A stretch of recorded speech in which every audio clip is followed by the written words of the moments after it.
Hi, if you are listening to this, you have successfully accessed my YouTube channel and have found the correct screencast where we're going to start with chapter 13. So this first part corresponds with page 372 and 373. As we proceed, remember you should be taking notes on page 3 in your notebook.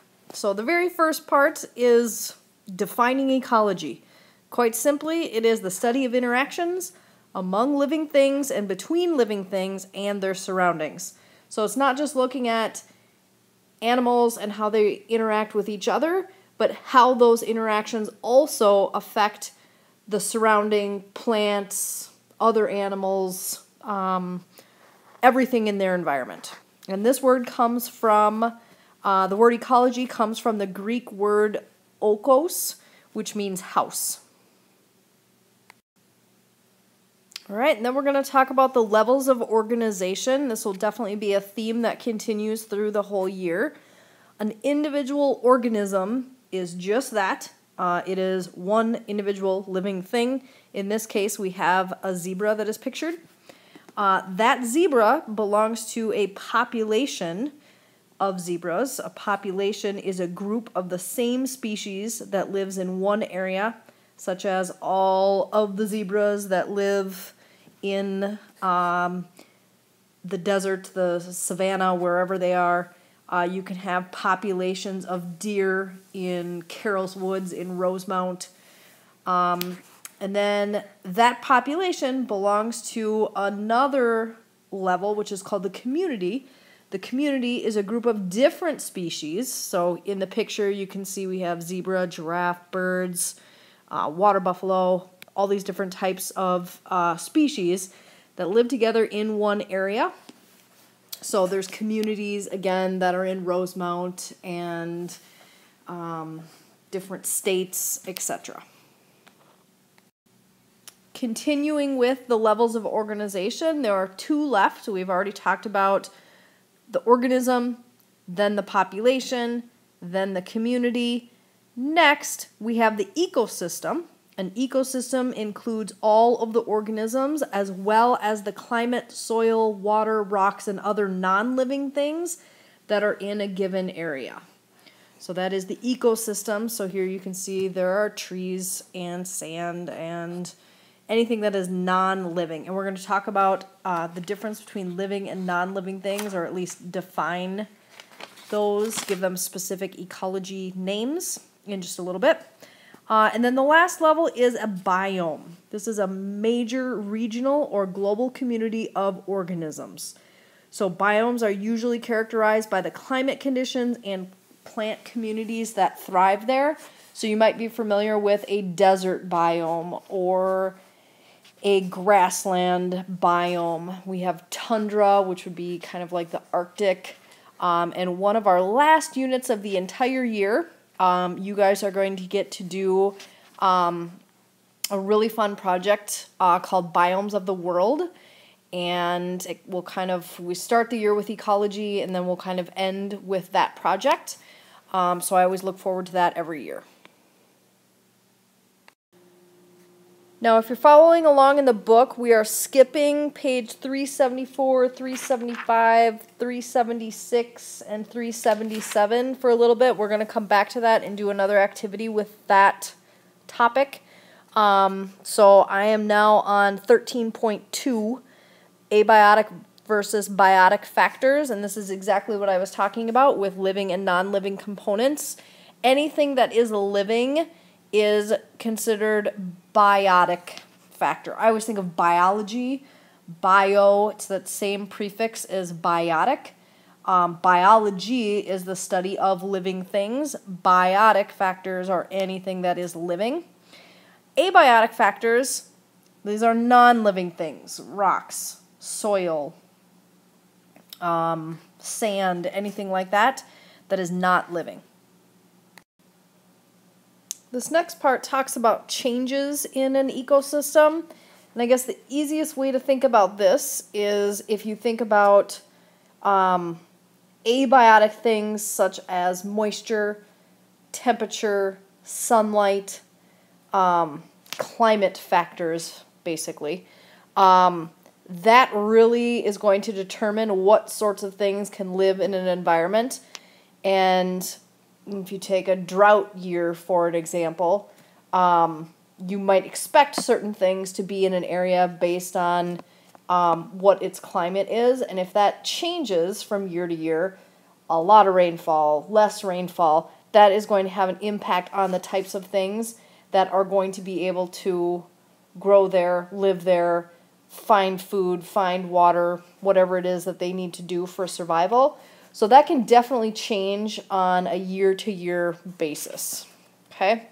So all those organisms are relying on the environment for survival, and those things are affected by both biotic, other species interactions, and abiotic factors. And then there's one more term here. I haven't used my little pen yet. Here is my finger, I should say. Biodiversity.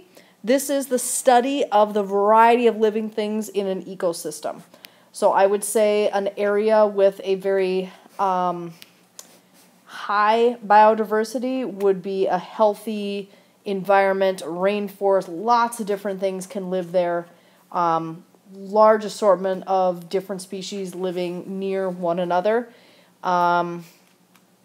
Something that maybe has a lesser amount of biodiversity would be somewhere in the Arctic. Not as many species are going to be able to, or plants, animals are going to be able to survive those harsh conditions, so they wouldn't have quite the biodiversity that a tropical region. Something on the equator is always going to have high amounts of biodiversity. All right, ecologists also talk about keystone species. These are different species that play a critical role in maintaining or changing the structure of a community. Beavers are a perfect example. They, just by their act of taking down trees, they build dams. They can change free-flowing streams into more of a pond or a wetland, and that is going to attract more different types of species. And if the beavers were to leave or not be there at all, it would drastically have an impact on what's able to live there. Here again, like I said, those beavers transform the stream habitat into ponds and wetlands. More fish can live in still water. Fish attracting fish-eating insects, or fish-eating birds, which in turn, insects in ponds attract insect-eating birds, more nesting sites for birds. The biodiversity is increased just because of that beaver and its dam building behavior. All right, this is the last section, 13.3 on producers and consumers. I'm sure at some point in elementary school, middle school, you talked about producers and consumers. Producers are going to be your plants, anything that photosynthesizes. They are able to make their energy from non-living sources like the sun.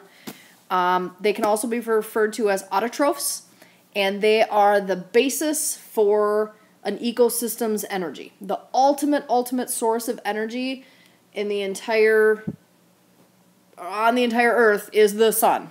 Okay, we would be in big trouble if we didn't have the sun, because all of our energy indirectly comes from the plants and animals that we eat that at some point got their energy from the sun through photosynthesis.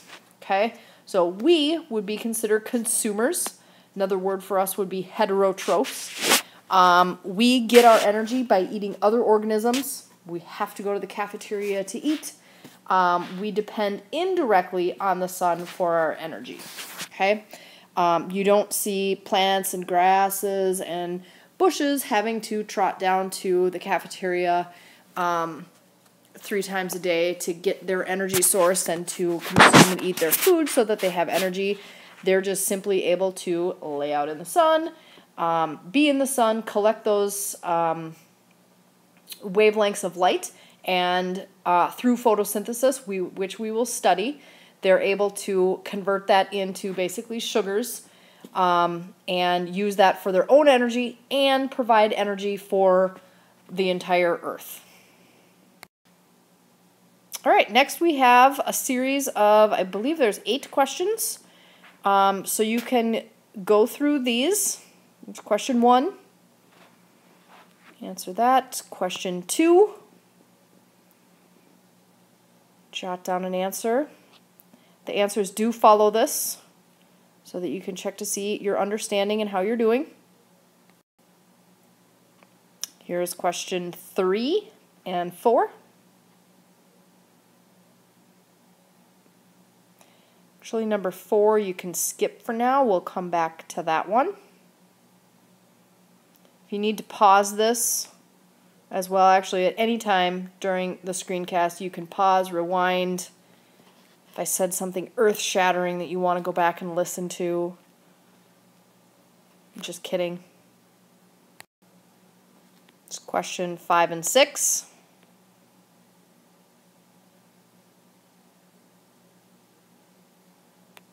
Hit pause if you need to. And the last 2 questions, 7 and 8.